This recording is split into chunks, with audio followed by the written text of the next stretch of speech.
ನಮಸ್ಕಾರ ಎಲ್ರಿಗೂ. ನಾನು ನಿಮ್ಮ ಶ್ವೇತಾ. ಇವತ್ತು ತಮ್ಮೇಲೆ ನೋಡ್ದಂಗೆ ಗೊತ್ತಾಗಿರಬೇಕು ಯಾವ ವಿಷಯದ ಬಗ್ಗೆ ಅಂತೇಳಿ. ಮದುವೆ ಆದಮೇಲೆ ಹೆಣ್ಮಕ್ಳ ಜೀವನ ತುಂಬಾ ಬದಲಾಗುತ್ತಲ್ವ. ಸೊ ಹೌದು, ಆ ವಿಚಾರದ ಬಗ್ಗೆ ಸ್ವಲ್ಪ ಮಾತಾಡೋಣ, ಸ್ವಲ್ಪ ಶೇರ್ ಮಾಡ್ಕೊಳ್ಳೋಣ ಅಂತ ಹೇಳಿ. ಸೊ ನಾನು ಪ್ರೀವಿಯಸ್ ವಿಡಿಯೋ ಹಾಕಿದ್ನಲ್ಲ, ಸೊ ತುಂಬ ಚೆನ್ನಾಗಿ ರೆಸ್ಪಾನ್ಸ್ ಬರ್ತಾಯಿದೆ. ಹಾಗೆ ನನ್ನ ಮುಂದಿನ ವಿಡಿಯೋಗೂ ಕೂಡ ಸಪೋರ್ಟ್ ಮಾಡಿ. ಹಾಗೆ ನನ್ನ ಚಾನಲ್ ಸಬ್ಸ್ಕ್ರೈಬ್ ಮಾಡ್ಕೊಂಡಿಲ್ಲ ಅಂದರೆ ದಯವಿಟ್ಟು ಸಬ್ಸ್ಕ್ರೈಬ್ ಮಾಡ್ಕೊಳ್ಳಿ, ವಿಡಿಯೋ ಪೂರ್ತಿ ನೋಡಿ. ಓಕೆ, ಸ್ಟಾರ್ಟ್ ಮಾಡೋಣ. ಒಬ್ಬ ಹೆಣ್ಣು ಮಗಳು ಮದುವೆ ಆದಾಗ ತನ್ನ ಮನೆ, ತನ್ನವರು, ತನ್ನ ಬಾಲ್ಯ ಎಲ್ಲವನ್ನೂ ಬಿಟ್ಟು ಹೊಸ ಬದುಕಿನ ಕನಸು ಹೊತ್ತು ಗಂಡನ ಮನೆಗೆ ಕಾಲಿಡುತ್ತಾಳೆ. ಅವಳ ಕನಸಿನಲ್ಲಿ ಒಂದು ಆಸೆ, ನನ್ನನ್ನು ಅರ್ಥ ಮಾಡಿಕೊಳ್ಳುವ ಕುಟುಂಬ ಸಿಗಬೇಕು. ಆದರೆ ಎಲ್ಲರಿಗೂ ಆ ಅದೃಷ್ಟ ಸಿಗುವುದಿಲ್ಲ ಅಲ್ವಾ. ಎಲ್ರಿಗೂ 100 ಜನರಲ್ಲಿ ಒಂದು 50 ಜನರಿಗೆ ಆ ಅದೃಷ್ಟ ಸಿಕ್ಕಿರ್ಬೋದು. ಆದರೆ ಇನ್ನು 50 ಜನ ಹೆಣ್ಮಕ್ಳಿಗೆ ಅವರ ಕನಸಿನ ಗಂಡನ ಮನೆ ಸಿಕ್ಕಿರುವುದಿಲ್ಲ ಅಲ್ವಾ. ಕೆಲ ಹೆಣ್ಮಕ್ಳು ಜೀವನದಲ್ಲಿ ಗಂಡನ ಮನೆ ಸಂತೋಷದ ತಾಣವಾಗುವುದಿಲ್ಲ, ನೋವಿನ ಮನೆಯಾಗಿ ಬದಲಾಗುತ್ತೆ. ಯಾರಿಗೆಲ್ಲ ಅನುಭವ ಆಗಿದೆ ಕಮೆಂಟ್ ಬಾಕ್ಸಲ್ಲಿ ಕಮೆಂಟ್ ಹಾಕಿ.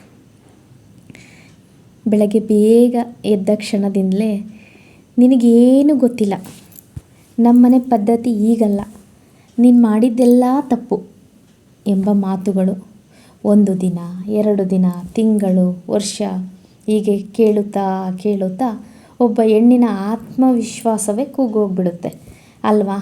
ಸ್ಟಾರ್ಟಿಂಗ್ ಹೋದಾಗ ನಮ್ಮ ತವ್ರ ಮನೆ ಪದ್ಧತಿಗಳಿಗೂ ಗಂಡನ ಮನೆ ಪದ್ಧತಿಗಳು ತುಂಬಾ ವ್ಯತ್ಯಾಸ ಇರುತ್ತೆ.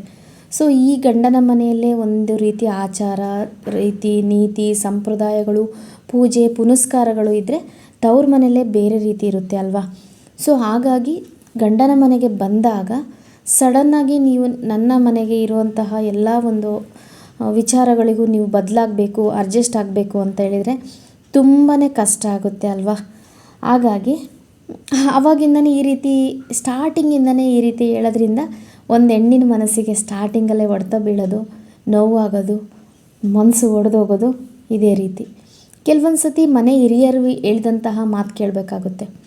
ಇನ್ನು ಕೆಲವೊಂದು ಸತಿ ತವ್ರ ಮನೇಲಿ ನೀನು ಇದೇ ರೀತಿ ಇರು, ಹಿಂದಕ್ಕೆ ತಿರುಗಿ ಮಾತಾಡಬೇಡ, ಅವರ ರೀತಿ ನೀತಿಗಳಿಗೆ ನೀನು ಅಡ್ಜಸ್ಟ್ ಆಗೋಗು ಅಂತ ತವ್ರ ಮನೇಲಿ ಹೇಳಿರ್ತಾರೆ. ಇನ್ನು ಗಂಡನ ಮನೇಲಿ ಹಿರಿಯರಾದರೆ ಆ ರೀತಿ ಹೇಳ್ತಾರೆ.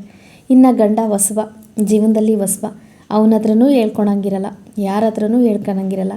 ಬಟ್ ಮನಸ್ಸಲ್ಲೇ ನೋವು ತಿಂತಾ ಇರ್ತಾಳೆ, ಅರ್ಥ ಮಾಡಿಕೊಳ್ದೇನೆ ಗಂಡ ಅಲ್ವಾ.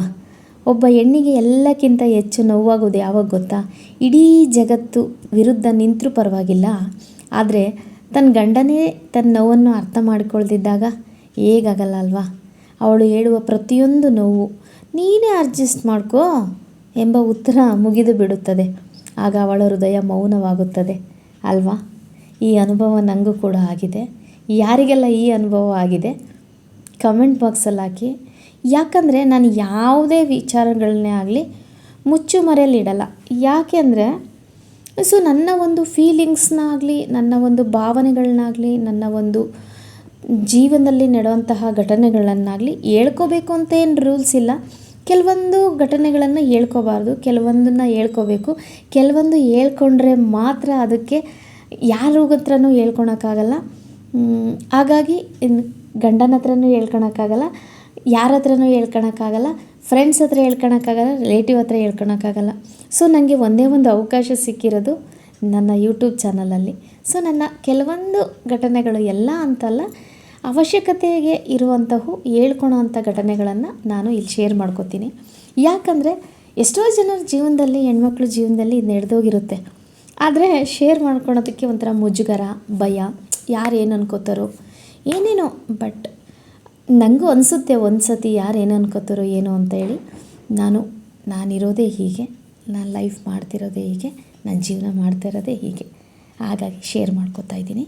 ಈ ಮಾತಿಂದ ಯಾರಿಗಾದರೂ ಬೇಜಾರಾಗಿದ್ದರೆ ಸಾರಿ. ಇನ್ನು ಹೊರಗಡೆ ಎಲ್ಲರ ಮುಂದೆ ನಗುವ ಆ ಹೆಣ್ಣು ರಾತ್ರಿ ತಲೆ ದಿಂಬಿಗೆ ಮುಖ ಮಾಡಿ ಅಳ್ತಾಳೆ. ಈ ರೀತಿ ಯಾರೆಲ್ಲ ಮಾಡಿದ್ದೀರಾ? ಮದುವೆ ಆಗಿ ಗಂಡನ ಮನೆಗೆ ಹೋಗಿ ಅಡ್ಜಸ್ಟ್ ಆಗಬೇಕಲ್ವ, ಆ ಟೈಮಲ್ಲಿ ಯಾರೆಲ್ಲ ನೈಟು ಲೈಟ್ ಆಫ್ ಆದಮೇಲೆ ದಿಂಬಿಗೆ ಕಣ್ಣಿಟ್ಟು ಹತ್ತಿದ್ದೀರಾ? ಅದು ಪಕ್ಕಕ್ಕೆ ಮಲಗಿದಂತಹ ಗಂಡನಿಗೂ ಕೂಡ ಗೊತ್ತಾಗದಿರೋಗೆ ಅದಕ್ಕೂ ಕಮೆಂಟ್ ಹಾಕಿ. ತನ್ನ ನೋವನ್ನು ಹೇಳಿಕೊಳ್ಳಲು ಯಾರೂ ಇರೋದಿಲ್ಲ. ಅಮ್ಮನಿಗೇನಾದರೂ ಹೇಳಿದರೆ ಚಿಂತೆ, ತಂದೆಗೆ ಹೇಳಿದರೆ ನೋವು ಪಡ್ತಾರೆ. ಇನ್ನು ಕೆಲವೊಬ್ಬರಿಗೆ ತಂದೆ ತಾಯಿ ಇರ್ತಾರೆ, ಹೇಳ್ಕೊತಾರೆ. ಕೆಲವೊಬ್ಬರು ಹೇಳ್ಕೊಳಲ್ಲ, ಅವ್ರಿಗೆ ನೋವಾಗುತ್ತೆ ಅಂತ. ಆದರೆ ತಂದೆ ಇರಲ್ಲ, ತಾಯಿ, ಅವ್ರು ಯಾರ ಹತ್ರ ಹೇಳ್ಕೋಬೇಕು ಅಲ್ವಾ? ಹಾಗಾಗಿ ತನ್ನ ಕಣ್ಣೀರನ್ನೇ ತಾನೇ ಸ್ನೇಹಿತೆಗೆ ಹೇಳ್ಕೊಳ್ತಾಳೆ. ಕೆಲವೊಬ್ಬರು ಬೆಸ್ಟ್ ಫ್ರೆಂಡ್ಸ್ ಅಂತ ಇರ್ತಾರೆ ಲೈಫಲ್ಲಿ, ಅವ್ರಿಗೆ ಹೇಳ್ಕೊತಾರೆ. ಕೆಲವೊಬ್ಬರು ಜೀವನದಲ್ಲಿ ಅವರೂ ಕೂಡ ಇರಲ್ಲ, ಫೇಕ್ ಫ್ರೆಂಡ್ಸ್. ಎಲ್ಲರ ಜೀವನದಲ್ಲೂ ಫೇಕ್ ಫ್ರೆಂಡ್ಸ್ ಅಂತ ಒಂದು ಸತಿ ಬಂದು ಒಂದು ಸತಿ ಹೋಗಿರ್ತಾರೆ, ಅವ್ರ ಹತ್ರ ಹೇಳ್ಕೊತಾರೆ. ಇನ್ಯಾರೂ ಇಲ್ಲ ಅಂದರೆ ಅವ್ರ ಜೀವನ ತುಂಬಾ ಕಷ್ಟ ಆಗಿರುತ್ತೆ. ಆ ನೋವು ಆ ಹೆಣ್ಣಿಗೆ ಅಷ್ಟೇ ಗೊತ್ತಿರುತ್ತೆ. ಆದರೂ ಆ ಹೆಣ್ಣು ಮನೆ ಬಿಟ್ಟು ಹೋಗೋದಿಲ್ಲ, ಗಂಡನ ಮನೆ ಬಿಟ್ಟು ಹೋಗಲ್ಲ ಅಲ್ವಾ ಆ ಹೆಣ್ಮಕ್ಳು. ಯಾಕೆ ಹೇಳಿ? ಕುಟುಂಬ ಒಡೆಯಬಾರ್ದು ಎಂದು ಸಹಿಸ್ಕೊಳ್ತಾಳೆ. ಕುಟುಂಬ ಒಡೆಯಬಾರ್ದು ಅಂತ ಸಹಿಸ್ಕೋತಾಳೆ. ತನ್ನ ತವ್ರ ಮನೆಗೆ ಕೆಟ್ಟ ಹೆಸರು ಬರಬಾರ್ದು ಅಂತ ಸಹಿಸ್ಕೋತಾಳೆ. ಸಂಬಂಧಿಕರ ಮುಂದೆ ನನ್ನ ಜೀವನ ಈಗ ಆಯಿತು ಅಂತ ಗೊತ್ತಾದರೆ ಆಡ್ಕೋತಾರೆ ಅಂತ ಸಹಿಸ್ಕೋತಾಳೆ.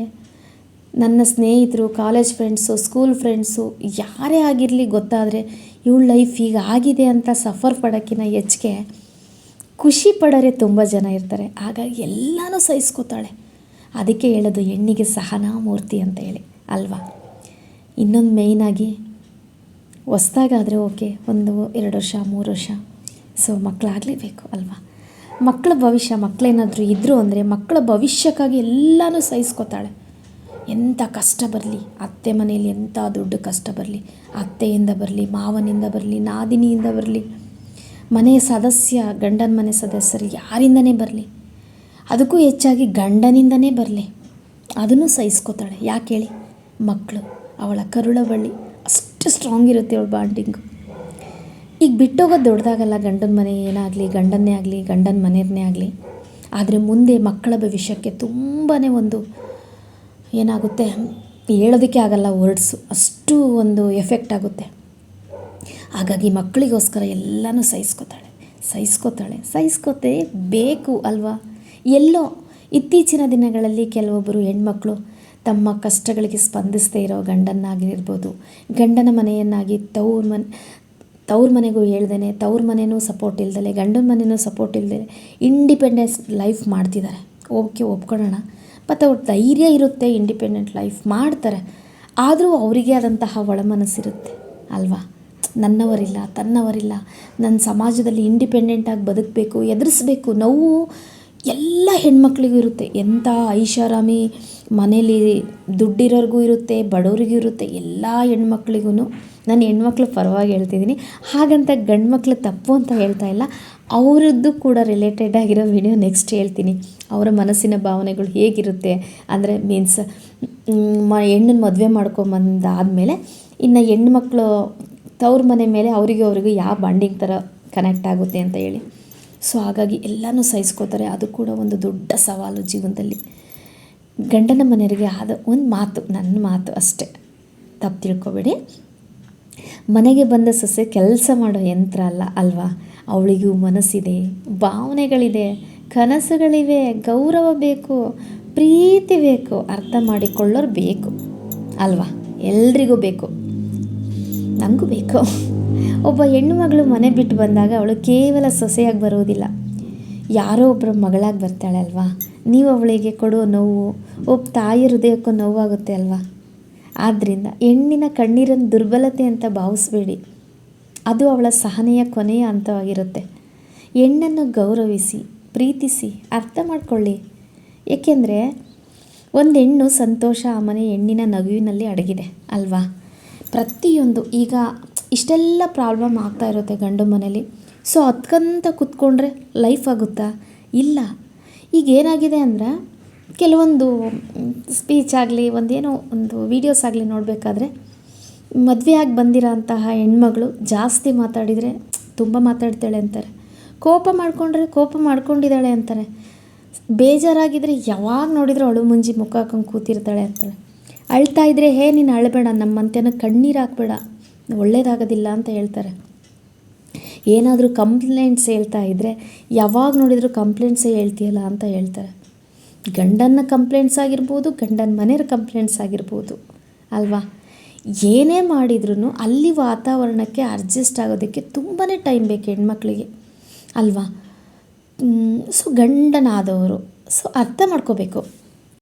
ಹಾಗಂತ ಗಂಡಂದಿರು ತಪ್ಪು ಅಂತ ನಾನು ಹೇಳ್ತಾ ಇಲ್ಲ. ನನ್ನ ಒಂದು ಕಂಟೆಂಟು, ನನ್ನ ಒಂದು ಒಂದು ವಿಷಯ ಏನಪ್ಪ ಅಂತ ಹೇಳಿದರೆ, ಅರ್ಥ ಮಾಡೋಕ್ಕೆ ಪ್ರಯತ್ನ ಮಾಡ್ತಾ ಇರೋದು, ಮದುವೆ ಆದ ತಕ್ಷಣ ಗಂಡನ ಮನೆಗೆ ಬರ್ತಾಳೆ ಅಂದರೆ ಒಂದು ಮನೆ ಬಿಟ್ಟು ಒಂದು ಮನೆ ಬಂದಾಗ ಹೆಣ್ಮಕ್ಳಿಗೆ ತುಂಬಾ ಕಷ್ಟ ಆಗುತ್ತೆ. ಕಷ್ಟ ಅನ್ನೋದಕ್ಕಿಂತ ಇಷ್ಟಪಟ್ಟೆ ಮದುವೆ ಆಗಿರ್ತಾಳೆ, ಎಲ್ಲ ಓಕೆ, ಆಸೆ ಕನಸೆಲ್ಲ ಇಟ್ಕೊಂಡಿರ್ತಾಳೆ. ಬಟ್ ತವ್ರ ಮನೆಗೆ ಬೆಳೆದಂಥ ವಾತಾವರಣನೇ ಬೇರೆ ಇರುತ್ತೆ, ಗಂಡನ ಮನೆಯಲ್ಲಿ ಬೆಳೆಯುವಂಥ ವಾತಾವರಣನೇ ಬೇರೆ ಇರುತ್ತೆ ಅಲ್ವಾ. ಅಲ್ಲಿ 22 ವರ್ಷ 23 ವರ್ಷ ಅಲ್ಲೇ ಕಾಲ ಕಳೆದಿರ್ತಾಳೆ.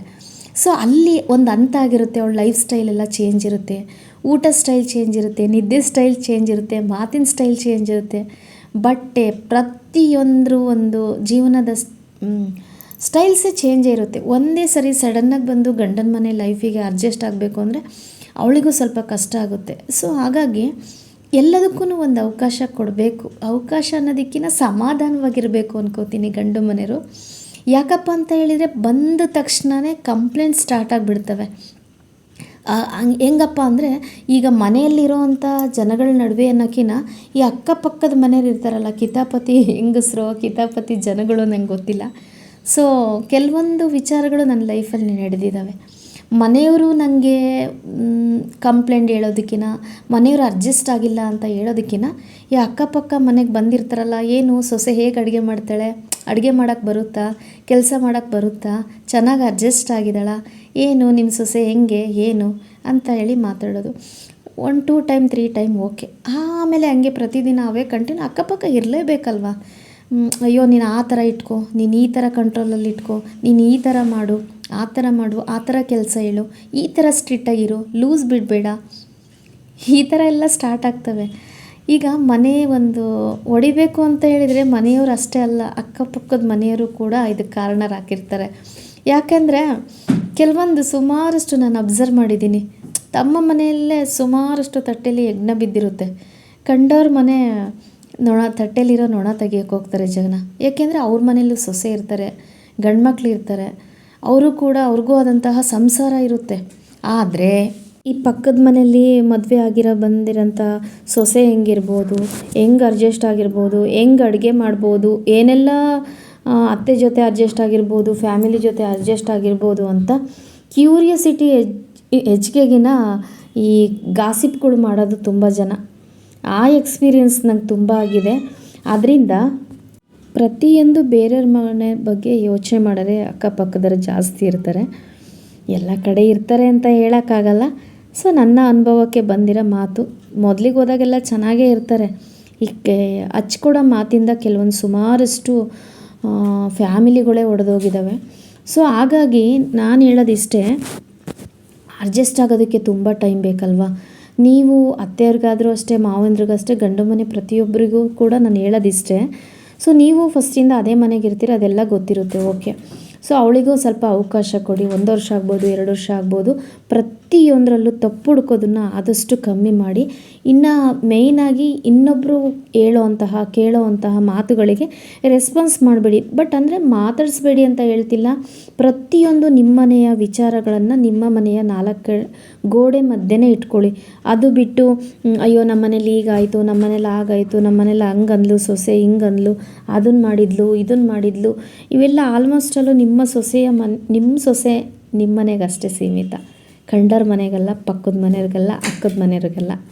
ಸೊ ನಿಮ್ಮ ಮನೆಯ ಸೊಸೆಯನ್ನು ನೀವೇ ಪ್ರೀತಿಸಬೇಕು. ನೀವೇ ಪ್ರೀತಿ ಕೊಡಲಿಲ್ಲ ಅಂತ ಹೇಳಿದರೆ ಪಕ್ಕದ ಮನೆಯವ್ರು ಬಂದು ನಿಮ್ಮ ಸೊಸೆ ಪ್ರೀತಿ ಕೊಡೋಕ್ಕಾಗಲ್ಲ.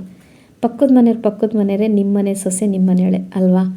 ಆದಷ್ಟು ಅಕ್ಕಪಕ್ಕದ ಮನೆಯವರು, ಬೇರೆ ಮನೆಯವರು, ರಿಲೇಷನ್ಸ್ಗಳದ್ದು ಆದಷ್ಟು ದೂರ ಇರಿ ಅನ್ನೋದಕ್ಕಿಂತ ಮಾತುಗಳಿಂದ, ಹಚ್ಕೊಡೋ ಮಾತುಗಳಿಂದ, ಹೇಳೋವಂತಹ ಒಂದು ನಿಯಮಗಳಿಂದ ದೂರ ಇದ್ಬಿಡಿ. ಏಕೆಂದರೆ ಹಾಳಾಗೋದು ನಿಮ್ಮ ಫ್ಯಾಮಿಲಿ ಅಲ್ವಾ. ಸೊ ನಿಮ್ಮ ಸಂಸಾರ, ನಿಮ್ಮ ಸೊಸೆ ನಡುವೆ ಇರೋವಂತಹ ಬಾಂಡಿಂಗ್ ಹಾಳಾಗೋದು.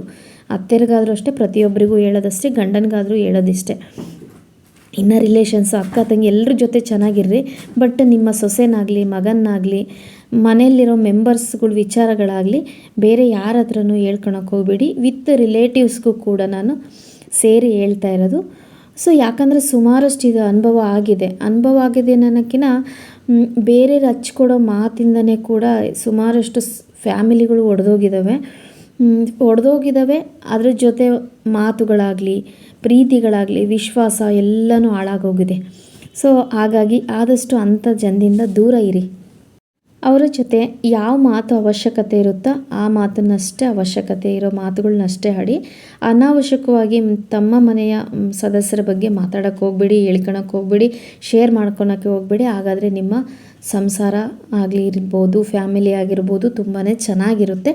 ಇದು ಕೆಲವೊಂದು ಅನುಭವದ ಮಾತುಗಳನ್ನು ಕೂಡ ನಾನು ಮಿಕ್ಸ್ ಮಾಡಿ ಹೇಳಿದ್ದೀನಿ. ಕೆಲವೊಂದು ಅನುಭವಕ್ಕೆ ಬಂದಿರೋದು, ಹಾಗೆ ಕೆಲವೊಂದು ಕಂಡಂತಹ ಘಟನೆಗಳು. ಸೊ ಅಷ್ಟೇ. ಈ ರೀತಿ ನನಗೆ ಅನಿಸಿದ್ದನ್ನು ನಾನು ಈ ವಿಡಿಯೋದಲ್ಲಿ ಶೇರ್ ಮಾಡಿದ್ದೀನಿ. ಸೊ ಯಾರಿಗಾದರೂ ಈ ಒಂದು ವಿಡಿಯೋದಿಂದ ಮನಸ್ಸಿಗೆ ಬೇಜಾರಾಗಿದ್ದರೆ ದಯವಿಟ್ಟು ಸಾರಿ. ಯಾಕೆಂದರೆ ನಾನು ಇರೋದನ್ನ ಇದ್ದಂಗೆ ಹೇಳ್ತೀನಿ, ನನಗೆ ಇಲ್ಲದನ್ನೆಲ್ಲ ಸೇರಿಸಿ ವಿಡಿಯೋ ಮಾಡೋಕ್ಕಾಗಲ್ಲ. ಓಕೆ, ಇದೇ ರೀತಿ ಇಂಟ್ರೆಸ್ಟಿಂಗ್ ವಿಡಿಯೋ ಮತ್ತು ನೆಕ್ಸ್ಟ್ ಕಂಟಿನ್ಯೂ ಮಾಡ್ತಾ ಇರ್ತೀನಿ. ಸೊ ಹಿಂದಿನ ವಿಡಿಯೋಗೆ ಯಾವ ರೀತಿ ಸಪೋರ್ಟ್ ಮಾಡ್ತಿದ್ದೀರಾ ಅದೇ ರೀತಿ ಸಪೋರ್ಟ್ ಮಾಡಿ. ಇನ್ನು ಯಾರಿಗಾದರೂ ಹೆಣ್ಮಕ್ಳಿಗೆ ಈ ವಿಡಿಯೋ ಶೇರ್ ಆಯಿತು, ನಿಮ್ಮ ಭಾವನೆಗಳು ಕೆಲವೊಂದು ಶೇರ್ ಮಾಡ್ಕೊಳಕ್ಕಾಗಲ್ಲ. ಸೊ ಯಾವುದಾದ್ರೂ ನಿಮ್ಮ ಮನಸ್ಸಿನ ಭಾವನೆಗಳಿಗೆ ಈ ರೀತಿ ವಿಡಿಯೋ ಮಾಡಿ ಸಿಸ್ಟರ್, ಈ ರೀತಿ ನಾನು ಫೇಸ್ ಮಾಡ್ತಾ ಇದ್ದೀನಿ ಅಂತ ಹೇಳಿದರೆ ನೇಮ್ ರಿವೀಲ್ ಮಾಡಲ್ಲ. ಆ ರೀತಿ ಕೂಡ ವಿಡಿಯೋ ನಾನು ನಿಮ್ಮ ಭಾವನೆಗಳನ್ನು ಶೇರ್ ಮಾಡ್ಕೋತೀನಿ, ವಿಡಿಯೋ ಮಾಡ್ತೀನಿ. ಅದ್ರ ಜೊತೆ ಏನಿಲ್ಲ, ನಿಮ್ಮ ಒಂದು ಭಾವನೆಗಳ ನೋವುಗಳನ್ನ ಹೇಳ್ಕೊಂಡಾಗ ಒಂದು ಸಮಾಧಾನ ಸಿಗುತ್ತೆ ನಿಮಗೆ.